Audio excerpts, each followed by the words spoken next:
ای الله این نعمت ها از جانب توست. و ما بكم من نعمت فمن الله، هر نعمتی که هست از جانب الله است. و این تعدوا نعمت الله لا تحصوها، ای بندگان من اگر نعمت هایی که من برای شما دادم در حساب بیارید حساب آورده نمیتونید. کدام نعمتی الله حساب میکنی؟ چشم، گوش، نفس کشی، گپ زدن، راه رفتن، خپیدن، خیستن، این درخت این قدر فرض، کدام نعمت حساب میکنی؟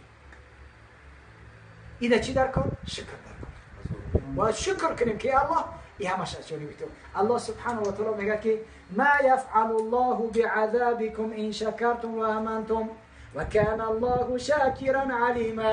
ای بنده من تر عذاب نمیکنم اگر نعمتی که من برای تو دادم شکرانه کنی. نه که تو شکرانه که نمیکنی، میگی از کسب خود من دوادم خود من ایمن نمیبینی، من تر عذاب میکنم.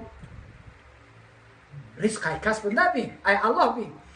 کسب سبب ای، کسب ما شما، دوادای ما شما این سبب ای. رازق کی است؟ الله. ان الله هو الرزاق ذو القوة المتين. الله میگه من رزاقم، رزق دهنده مایم. رزق است ببینید. این رزق ما و شما هیچ کس از دست ما گرفته نمیتونه. 50,000 سال پیش خلق آسمان و زمین رزق ما و شما را الله تقسیمات کرده است. مهلت ما و شما را الله تقسیمات کرده است.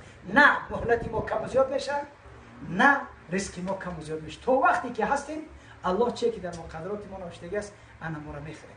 در کتاب عقیده میگه که ما اصاب الانسان لم یکن لیخطئه و ما اخطأه لم یکن لیصیبه جفت الاقلام و طویت الصحف. میگه ای بنده تو همین را بدان چه که در مقدرات هست تو همون را میبینی. چیزی که الله سبحانه و تعالی در مقدرات ما نوشته است او را تو میخوای نمیخوای میبینی و هر چی که در مقدرات ما نیست او را ما نمیبینیم. این 50,000 سال پیش خلق آسمان و زمین الله سبحانه و تعالی نوشته کرده است.